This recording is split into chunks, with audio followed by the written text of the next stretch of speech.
السلام عليكم ورحمة الله وبركاته. ازيكم يا حبايب قلبي؟ عاملين ايه؟ يا رب تكونوا بألف خير. النهارده جايلكم فيديو جديد وروتين جديد، اتمنى ان يعجبكم. لو عجبك ما تنسيش تعملي باللايك وتشتركي في القناه لو لسه ما اشتركتيش، وفعلي جرس الاشعارات عشان يوصلك كل جديد بقدمه. بقالي كتير قوي ما نزلتش فيديوهات لاني مش عارفه اصلا لا اسجل على فيديو ولا اعمل اي حاجه. عندي مرض برضو تعبان، والجو نفسه صعب جدا، فلخبطه كده بس الحمد لله. هنا اول حاجه دخلت كده عملت فطار عشان افوق، وهنا كنت هعمل تنظيفه كده للبوتاجاز على السريع، مش على السريع قوي يعني بس نوعا ما يعني. حطيت سائل مواعين وحطيت عليه اسمه ايه بيكربوناته، وقلبتهم في بعض زي المعجون كده، وبعد كده حطيت خل، وهسيبهم يتفاعلوا شويه لحد ما الدهون كلها تنزل. البيكربونات انا بالنسبه لي حلوه قوي. في ناس بتقول ان هي بتغمق الاستانلس او كده، بس انا بالنسبه لي بشوفها كويسه جدا. وبعد ما بخلصها لو عايزه تنميها للاستانلس بتحطي اي نوع زيت كده، يعني عطر خفيف شويه جدا على قطمه بتمسحي بيه الاستانلس بيبقى زي الفل. ف بالنسبه لي يعني حاجه كويسه مش وحش خالص. وبعد كده بقى دخلت على اوضه الاطفال، كان عندي كده حبه حاجات عند مراد برتبها. كان الدولاب بتاعهم مبهدل شويه، فقلت يعني ابتدي ارتبه كده على السريع. عايزه اقول لكم ان الفيديوهات دي متصوره يعني لكم بقالها كتير، بس انا ما بنزلش وما بقى عنديش وقت بصراحه خالص ان انا يعني بصور. ممكن اصور عادي ومش دايما بصور، يعني انا يعني ده هتلاقوا بقاله فتره اصلا متصور، والنهارده قلت اسجل عليه. مش عارفه هينزل امتى برضه. انا كان عندي صدر فرخه كده مش كتير يعني، قطعتها وتبلتها وقطعت بصل بقى وطماطم، وقلت اعمل كده شاورما على السريع يعني، اكل بسيط جدا الحاجات اللي موجوده عندي. وهنا بحط اللي هي التوابل اللي هي الحصى دي شويه، بحطها مع الرز بتبقى طعمها حلو جدا، وبحط كركم، بحط توابل فراخ فيه بيبقى خطير. وعملت حبه سلطه، ما عملتش اكتر من كده. نيجي بقى للوصفه المهم والاهم اصلا. هنا حبيت اعمل زي اللانشون المدخن. انا مش هقول عليه اللانشون المدخن، بس ممكن اقول لكم عليه عامل زي اللحمه البارده كده. خطير خطير خطير حرفيا. انا قررت اعمله وعندي حاجات اصلا كانت ناقصه، بس حرفيا طلع معايا تحفه مش عارفه ازاي. حطيت الفراخ، وانا حطيت بصل بودر وتوم بودر، حطيت حبه بابريكا، وحطيت توابل فراخ. وهنا قلبت كده معلقه نشا في نص معلقه ميه، وهنزل بيهم عليهم وهضربهم في الكبه لحد ما يبقى ناعم معايا خالص زي كده. بجد جربوها، الوصفه دي تنفع فطار، تنفع غدا، تنفع عشاء، تنفع لو انتوا اطفالكم ما بياكلوش مثلا نجيب كده بعد كده ان شاء الله المدارس جايه. تنفع كوصفه لللانش بوكس خطيره.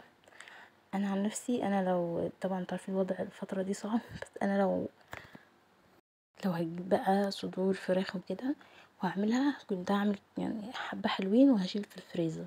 حلوة جدا، وزي ما اقول لكم هتبقى من الوجبات اللي هي السريعة اللي هي اصلا معمولة. هعملوا بقى سندوتشات خطيرة، انتوا هتشوفوا في الاخر ملهاش حل، رهيب بصراحة. هنا جبت كيس اللي هو الكيس الحراري ده، انتوا ممكن تجيبي ستريتش عادي. حطيت عليه التوابل اللي انا حطيتها للفراخ، بس المفروض تكتروا بابريكا اكتر من كده عشان لونه يبقى يعني لونه حلو كده، بس انا عشان بصراحة ما كانش عندي. وببتدي انزل بالفراخ اللي انا فرمتها، بتبتدي بقى تلفيها كده لفة حلوة بحيث ان هي ما يدخلهاش مية ولا اي حاجة. انا لفيتها لفة كده تمام، وبعد كده ربطتها من على الجناب اللي هو الورق اللي بيبقى جاي كده مع الاكياس الحرارية. وبعد كده حطيتها في كيس حراري تاني وربطته بقى، هوريها لكم دلوقتي. انا هنا بحاول اظبطها على قد ما اقدر زي ما انتوا شفتوا كده، عامله زي اللانشون يعني. وهنا جبت كيس حراري تاني وهحط بقى فيه اللفه اللي انا عملتها دي بس. وبعد كده حطيته في كيس حراري تاني وربطته كويس جدا. وهنا كنت حاطه ميه على النار، ممكن يعني تعملوه في الفرن براحتكم، بس انا عملته بصراحه سلقته عادي. واقول لكم في الاخر عملته اديته كده يعني عملت كده حركة فيه عشان اللون، وفي نفس الوقت يعني بالنسبة لي حسيت كده احسن. هو الطعم ما اختلفش كتير، بس بصراحة انا حبيت كده. المهم حطيته هنا في كيس حراري وربطته كويس جدا. اهم حاجة ان هو ما يدخلش ميه، دي اهم حاجة. لو هتلفوه بستريتش، اللي هو الاستريتش، هتلفوه كويس، وبعد كده تلفوه هتربطوه كويس من على الجناب، وبعدين هتلفوه فويل. هنا حطيته في الميه وسبته يستوي زي ما انتم شايفين. هحطه في التلاجة او في الفريزر، بس انا للاسف قطعته بدري عشان سليم ما كانش ساكت خالص وكان عايز ياكل منه. فالمهم قلت يعني اقطع له منه، بس الاول كنت هحمره. انا حطيت حبه بقى كاتشب مع صويا صوص مع حبه توابل، وحطيتهم على الفراخ، وبعد كده اديته صدمه على النار. حرفيا خطير بجد والله، جربوه هيعجبكم جدا جدا. انا كنت اقطعه يعتبر سخن، المفروض يتقطع بارد جدا جدا جدا. تحطيه في الفريزر ساعتين او تسيبيه في التلاجة مثلا 5 ساعات كده او حاجه. انا كان سخن، انا ما كنتش عارفه امسكه اصلا، بس شايفين حتى هو سخن برضه ماسك نفسه. عايزه اقول لكم دي احسن حاجه انا جربتها. انا بالنسبه لي ده احلى من اللانشون الفراخ المدخن اللي احنا بنروح نجيبه غالي، وفي نفس الوقت بيبقى قليل جدا وما نعرفش هو معمول بايه. فبالنسبه لي ده كان احسن حاجه انا عملتها. وزي ما قلت لكم احلى حاجه فيه ان انت ينفع تعمليه وتعملي منه كذا حاجه، تستخدميه في السندوتشات الصبح او تعملي بيه غدا.